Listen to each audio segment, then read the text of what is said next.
Hiya, my name's laaaaate and I'm finally making my video for my February books in 2024. So I don't have any books on me right now because they're already shelved in my bookshelf. Yeah. And I was too lazy to pick them out again and then put them back. So I'm just gonna use my trusty little iPad and gonna go through the 4 books that I read in February. Starting with number 1 was Crime and Punishment by Fyodor Dostoevsky.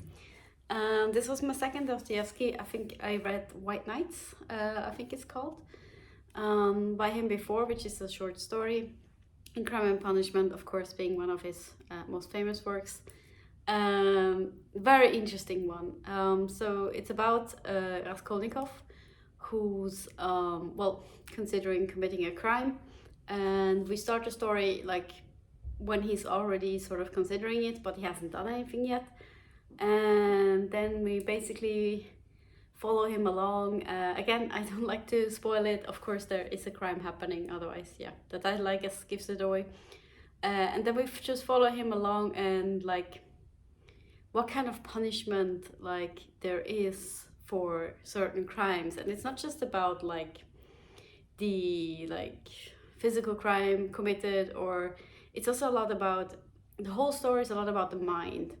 We are a lot in Raskolnikov's head. We are in many POVs. We are not only just in Raskolnikov's POV, but from his perspective we gain like a lot of insight into the working of his minds and how he's like punishing himself in his head. And he goes like crazy forth and back about like wanting to go to the authorities and give himself up, and wanting to get away and not being caught, and in a weird way, because we start with him and like we know that deep down, because we get to know him well through the story as well, through other things that are happening like in between while he's thinking these things. It's actually done in a quite interesting way. We just get to know him and we know he's a good guy at heart. And so, but at the same time, he committed this crime, which I'm not going to say what it is, although I think many know, but regardless. And we're just like, yeah, we're with him. And so it's like kind of weird because we're kind of rooting for him. And I had that feeling before. It was with Patrick Süskind's The Perfume. If you haven't read that one, can highly recommend. Which the subtitle of that book is The Story of a Murderer, so I'm not spoiling anything. So you are following this murderer, and because he's the protagonist, you kind of root for him in a weird way, but also you know that's wrong.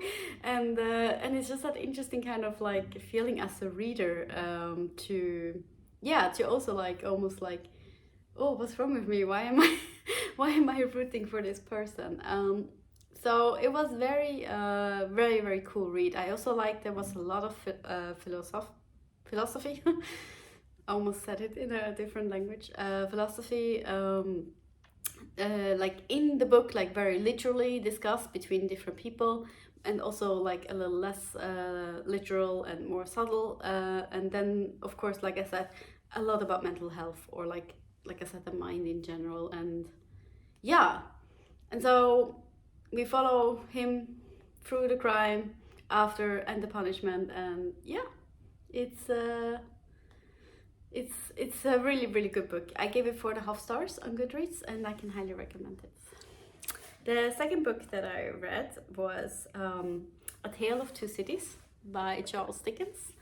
That was a very good one too. I really enjoyed it. It started, all honesty, a bit slow for me, but let's go back. So it's about, well, two cities. It's a lot, or the main thing happening is the French Revolution. So we are in the time, we start just before the French Revolution, and then the French Revolution happens while we are in the book, and it's still sort of ongoing, or like, yeah, in its trail, or after like the revolution won, but you know, it's still like ongoing. So that's kind of when the story is done, and we are in London and Paris, and we have a group of acquaintances, and they're somehow connected to Paris. So either we have people that are like half French, and then we have people that are full French that left earlier, maybe because they kind of felt that stuff was happening, and things like that. And then now they live in London, and it was, like I mentioned just before, it started a little bit slow for me, but then it picked up, and I really, really enjoyed it. Especially the ending was just wow. I sort of think I had figured it out, but I don't want to say this like in any bad way. I don't think like it was very obvious. It's just like I was so into the characters, and I followed them closely, and then so towards the end I was like, I think this is what's gonna happen, and that did happen. So I don't mean it as a negative point, like that it was too obvious, but I just think it as a kudos to me to figure it out. But I also love like these kind of stories when you have the chance of figuring something out, that you're given all the information and it's not spelled out to you too early and things like that, and then you see it unveil, and then you're like, yeah, I got it. So I do enjoy that a lot. So that was kind of interesting. As there's a twist in the ending, so that's what I'm kind of talking about. And yeah, it's hard to say more about this one without spoiling. So I think you're gonna leave it at that. Just one last thing, and this is only for those who know. For those who know, Miss Prose, she's my hero. She's fantastic. And if you don't know, you're confused, well, you gotta read it now. I gave it 4.5 stars as well on Goodreads. And number 3, we have Slaughterhouse-Five by Kurt Vonnegut Jr.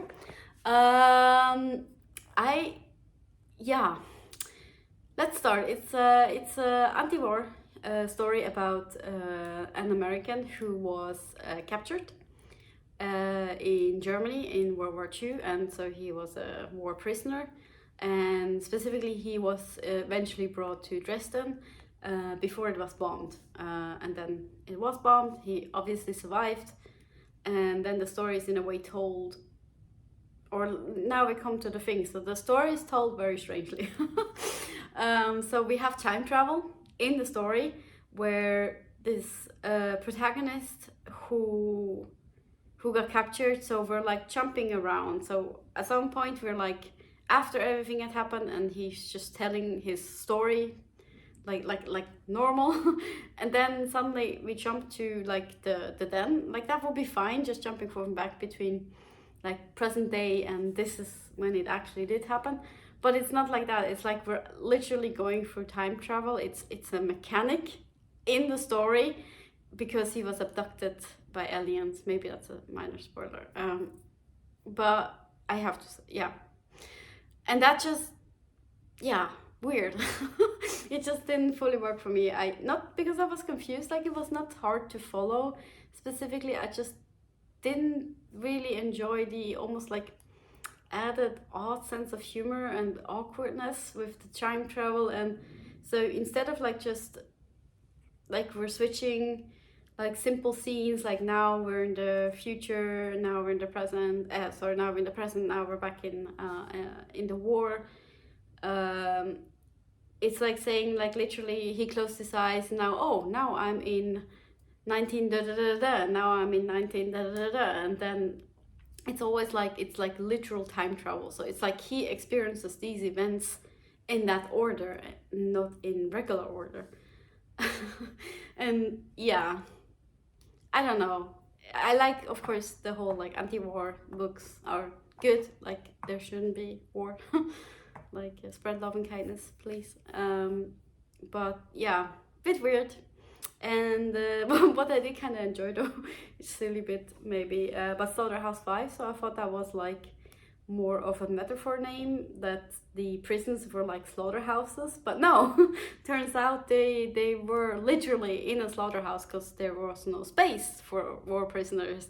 So, and well, the slaughterhouses were basically empty because there was not much food left, and so they put the prisoners into slaughterhouses, and that's how they also survived that bombing, because they were in a fridge under the earth, in a meat fridge. And that was interesting. Like, so like those aspects I kind of enjoyed. So it wasn't like a terrible read, but just the way it was told just was a bit, yeah, didn't fully work for me.